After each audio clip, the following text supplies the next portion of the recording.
Hi, I'm Lou with another episode of My Car Story, and today we're at the greatest muscle car show on the planet, the Muscle Car and Corvette National. Come on down and check it out. You can see the description. We'll have the website link right there. I've got Ron Makovich, and this car I think has a great story you're going to want to hear. Now, we videoed your 67 Z28. That's correct. So take a look at that. That's a great car. This one's a little more plain Jane, but, well, you'll like the story. So, Ron, let's start right off the bat. How long have you had this car?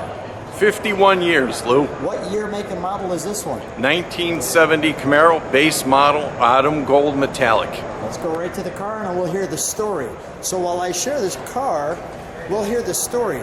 So obviously we know you've had it since original, and then we also have the fact that your dad had a big part in this car. What was your dad's role with this car? Well, in 1970, I was a young architecture student at Kent State University, and I was not doing well academically, and that's being a little charitable. So he came down to visit me, and he said, what's lacking here is an incentive for you to do better. So that's what your dad said, you needed an incentive. I needed an incentive. He wanted to put a carrot in front of you. Absolutely. So I had a picture of a 70 Camaro that was introduced in February 26, 1970. He said, if you can bring your grades up to a 3-point, he said, GPA, I will buy you a 70 Camaro at a certain dollar value. So what were your grades the next 2 semesters? Well, I made the dean's list the next two semesters, and it ultimately resulted in me graduating from Kent State. So this is the end result. Go ahead, keep telling the story. It's kind of a memorial to him. This is great. So, and then you ended up having a career. Career practicing architecture in Cleveland, Ohio, designing healthcare projects. Started my own firm and was president for 31 years. And this was your order sheet. This was the order sheet. You'll see that it's my dad's name, Andrew, only because you couldn't put it in your name in that time frame and get insurance on the vehicle. There's photos there, Lou, of the car over the years, 1971, when the first winter, and about 10-year increments after that, and sharing with my son in 1987. Yeah, that is great. Come on over here, open that if you would, please. Yeah, take your time. While you're doing that, I'll focus on some of our pieces here. Single exhaust. Yes.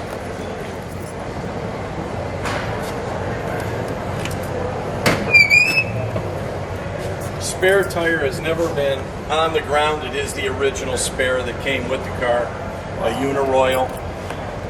So is this car a survivor?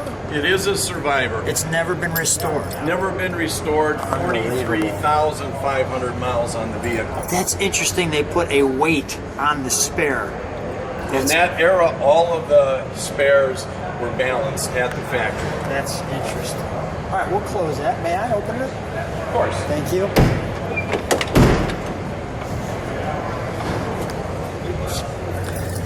So your dad had the right idea, which was he knew you were a car guy.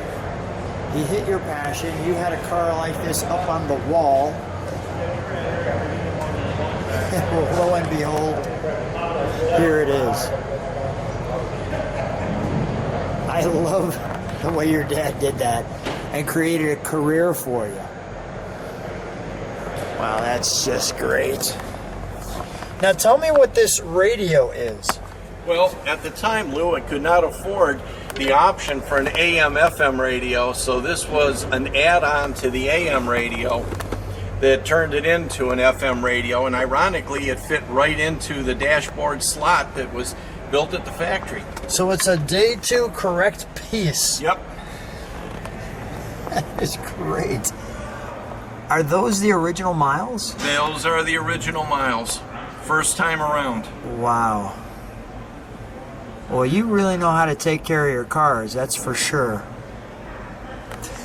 Absolutely fantastic. And might I add, motivating story. I think there's a good lesson there for everyone.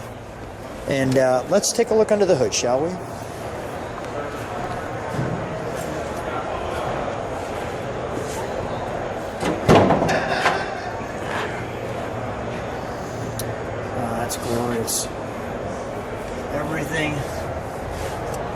done just right. We had considered doing some restoration on it and painting the valve covers, but we chose just to leave it as it is, as a true survivor. I think he made the right choice. I think this is really good. I know you know some of the other cars are restored, but I think this is good the way you have this one right here. This car, Lou, is benchmark. This is what most of the Camaros were built in 1970 were like. They weren't all necessarily super sports or big blocks because most people couldn't afford them coming from a humble blue-collar background. They had 6 cylinders too. Yeah, they had 6 cylinders and the smaller 350 or the smaller 307, excuse me. Yep. Let's fire it up, shall we? Sure.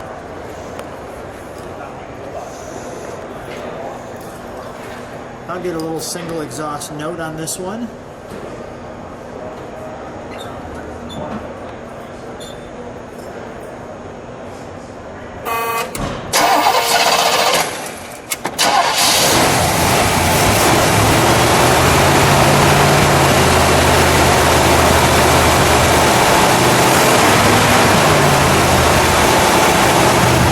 That's that cold Chicago air talking to us right now. Step on the brakes, please. Hey, Ryan, please step on the brakes for a second. Perfect. Go ahead, give it one good rev. Give it one good rev.